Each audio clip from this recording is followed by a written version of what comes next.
Hey guys, Atlas here, and today we need to talk about Dreamtonics, the company behind Synthesizer V. Yeah, so as the Vocal Synth fandom, we are no strangers to companies doing poor or outright bad promotion for their products. Like how we would always poke fun at Yamaha for releasing a Vocaloid out of nowhere with no prior promotion, just kind of like here you go. Or just, it's not even just Yamaha, just any company just being like, here's this product, we're not promoting it before or after, buy it. But with Dreamtonics, they kind of took one look at that and was like, hold my beer. So the specific issue that we're going to be talking about today is the abhorrently bad promotion Dreamtonics has set in place for Synthesizer V. Dreamtonics recently partnered with a known AI utilizing art thief named Eliana Dongolo. I don't know if that's how you say their name. I also don't really care. And that was to promote Synthesizer V as a product, assumedly outside of the immediate vocal synth market spaces. And there's nothing wrong with that. Companies have tried to go outside of their immediate spaces like in the past, and there's nothing wrong with that. It's just the person that they chose to do this with and what that person like stands for and represents is that's the big issue here. So there are many things wrong with this, but mainly speaking, it was the extremely poor choice of a candidate to market their product, and the implications of promoting Synthesizer V in a space full of AI art thieves. So if you don't know, AI art theft is the utilization of these softwares like Midjourney or Stable Diffusion, which train these AI models based on stolen art from artists. The key word here is stolen, meaning that this is done without their consent. With the vast majority of all available and commercial vocal synth softwares, voice databases are created with the consent of the voicer, usually done within a contractual fashion, with the company making that voice on that particular software. You can see how potentially dangerous it would be for the reputation of vocal synth being compared or thought of as the same as these art thieving softwares. This comes even more at a worse time, since a good amount of the vocal synth fandom for a long while has been defending against this viewpoint to ignorant people who don't know what vocal synths are. Reminder, if you're new here, vocal synth software have existed forever, and the more popular ones that you might be aware of, like Vocaloid, Chevio, some Utao, and Synthy itself, exist within contractual agreements and consent from these characters' voices. So real quick, let's get back to the person they partnered with, Eliana, and just what they say in the video itself. Just a disclaimer, I will be skipping over the technical aspects of Synthy usage in their explanation because we already have this from users within the vocal synth community, also in a tutorial fashion. So that's easily being able to see on like YouTube and stuff. We don't need to hear their take on it or their explanation. It's even from the company itself. So yeah, so none of this is new information, and irregardless of how they tackle this as somebody outside of the user space, they are still a user and supporter of AI art theft, and that simply cannot be ignored. So let's take a look here at what Eliana states are AI art in the current digital art space. Some of it, if you don't know what you're looking for, you'll never have any idea that it was done by artificial intelligence.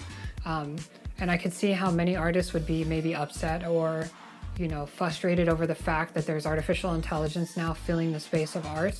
And some people are even making the argument that these data sets are sort of stealing from other artists, which to me, in my perspective, I feel is hilarious, and we'll get into that in a second. They're really kind of like, I don't know how to describe it, they're not really seeing past their nose in a sense. Like, there's so many possibilities that this AI can have towards your art that you're just sort of shutting out because of an emotional reaction to something that you fear or don't understand. And especially when it comes to being online, people can get into their little bubbles and, feed into each other's anger and negativity over something without really considering the other side. So Eliana falsely states here how artists are upset at AI filling filling the space of art, and how her perspective, it's hilarious, and that people don't understand something they fear. Just starting off with that, it's not a perspective, and everyone and their mom knows this is not why artists are rightfully upset at AI. AI cannot make an image from nothing, just like an AI voice cannot produce sound from nothing. It does not imagine how a human can imagine. It imagines by creators training the model on pre existing artworks. And this is done without the consent of artists, which is why you have seen so much pushback from it. We have also seen platforms use works created from AI versus hiring actual artists, which contradicts another point in Eliana's video. And even with terrible platforms like ArtStation, once that money starts getting affected, you'll start seeing some changes to their policy in terms of service. Eliana goes on to basically talk out their ass for the rest of the video, giving no actual evidence to refute any of the factual claims about AI art theft. Nobody cares about your feelings or opinion on the matter. If you can disprove something, you'd have evidence. She has none, and she and others like her just want to not have that nasty but factually correct label of being AI art thieves. They aren't artists, they're posers. Real artists invest time and labor into improving upon their craft, and as such, they deserve to be properly compensated for the trade they have honed, like any other person with a trade. Trying to minimize that into arbitrary standards, quote unquote, is insidious and a transparent excuse to continue the illegal use of these AI art softwares. Nobody is pessimistic about the existence of AI. They're pessimistic about the potential and continued insidious use of AI to steal from artists. Eliana, and maybe you should learn this before mouthing off about a subject you clearly have no idea what you're talking about, since you're asking if that makes sense.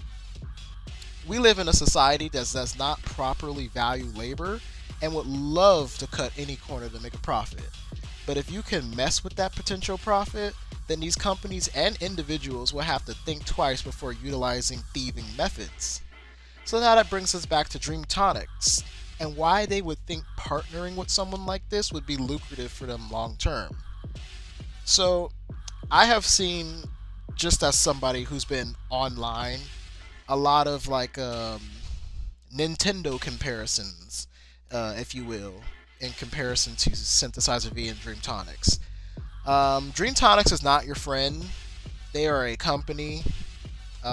Even if they had a start within this fandom, they are a company. So Dreamtonics is created and run by tech bros. And no matter how progressive you want to believe they are still a company at the end of the day. And a company will disappoint you. So, am I telling you to boycott Dreamtonics and their products? I personally don't care what you do as a consumer. You have a right to do whatever you want and speak with your own wallet. But I am saying this is simply not okay and that people should know about this. If Dreamtonics wants to promote their product outside of the immediate Vocal Synth fandom, then reaching out to someone like Eliana is a horrible choice. Someone who they could have reached out to would have been someone like the Living Tombstone, who would have been a better option in my opinion. They already have collabed with Crusher P on a demo song for the Vocaloid Cyber Songman, and they, to my knowledge, do not really have a foot within the Vocal Synth fandom. They kind of just stick with real singers and making their original fan songs and original compositions and albums and such. So, and there are other plenty of normie, quote-unquote, examples of musicians with respect for the arts and for artists who aren't in the Vocal Synth fandom themselves, and that could have been a much better candidate for this partnership to promote outside of the fandom. So I end this video basically saying that Dreamtonics needs to do much better if they want to retain the community that continually supports them.